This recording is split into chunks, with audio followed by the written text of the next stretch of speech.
جی جی، وہ بالکل ایک مینیجر تھا، وہ یو کے میں کسی کمپنی میں، اچھی اس کی سیلری تھی، میرا ہم نام ہی تھا. تو اس نے مطلب میرے استفسار پہ بتایا کہ اس نے حج نہیں کیا ابھی تک. تو میں نے کہا آپ پہ تو حج فرض ہے. کہتے مجھے بھی پتا ہے مگر مجھے چھٹی نہیں ملتی 4 ہفتے کی اکٹھی. تو میں نے کہا 4 ہفتے آپ کو کیوں چاہیے؟ کہتے بھی جو بھی حج پہ جاتا ہے کم از کم 4 ہفتے کے لیے جاتا ہے. 2 ہفتے کم و بیش مکہ پاک میں، پھر 2 ہفتے مدینہ پاک میں. میں نے کہا اللہ کے بندے، حج کے لیے اتنی لمبی چھٹی آپ کو ضروری نہیں ہے. آپ چند دنوں کے لیے چلے جائیں، آپ کا حج ہو سکتا ہے.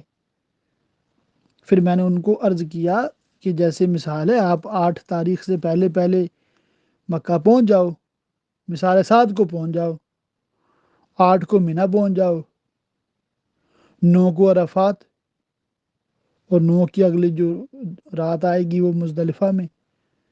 10 11 12 کی رمی کر لو، ٹھیک ہے.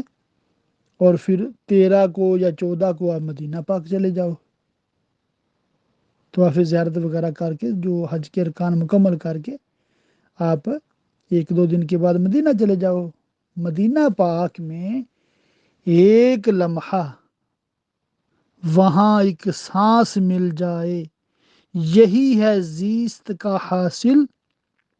وہ قسمت کا دھنی ہے جو گیا دم بھر مدینے میں.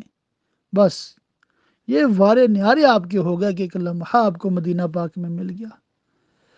جائیں نبی پاک صلی اللہ علیہ وسلم کی پاک بارگاہ میں دست بستہ سنہری جالیوں کے روبرو سلام عرض کریں،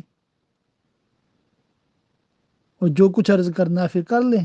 آپس کی وہ آپ کی بات ہے، جو بھی کریں جیسے کریں، جتنی دیر کریں، 1 منٹ، 1 گھنٹہ، 1 دن، جتنا آپ قیام کرنا چاہیں چھٹی کے حساب سے. کم از کم ایک بار بس سلام کے لیے پیش ہونا ہے آپ نے. تو اب وہاں سے آپ اپنے وطن آ جاؤ جس ملک میں آپ رہتے ہو. تو ٹوٹل یہ 8 10 دن میں ہو جائے گا. تو کیا آپ کو یہ پیکج نہیں ملتا؟ کہتا کہ میں I'll find out، میں پوچھوں گا، پتہ کرتا ہوں. انہوں نے پتہ کیا، کمپنی والوں نے بھی چھٹی دے دی 2 ہفتے کی. تو ماشاء اللہ، اللہ کی رحمت سے یہ ایک مشورہ دینے کی یعنی کہ برکت سے یوں سمجھیں کہ انہوں نے پھر حج اللہ کے فضل سے کر لیا، وہ حجی بن گئے. تو یوں مطلب کئی لوگ ہیں جو حج کرنا چاہتے ہیں مگر چھٹیوں کی وجہ سے یا اس طرح کی مصروفیات کی وجہ سے نہیں کر پا رہے. تو ان کو میں عرض کر دیتا ہوں کہ بھئی آپ 4 ہفتے کے لیے جانا ضروری نہیں ہے، مدینہ پاک میں 40 نمازیں پورا کرنا ضروری نہیں ہے، ٹھیک ہے نا. اور مکہ پاک میں بھی سارے مقامات کی زیارتیں ضروری نہیں ہیں.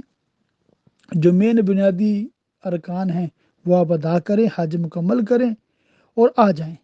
پھر جب اللہ توفیق دے زیارت کے لیے عمرے پہ چلے جائیں 2 ہفتے کے لیے، پھر ساری زیارتیں بھی کر لیں، سارے مقدس مقامات بھی دیکھ لیں مکہ کے مدینہ کے. واللہ تعالی اعلم بالصواب.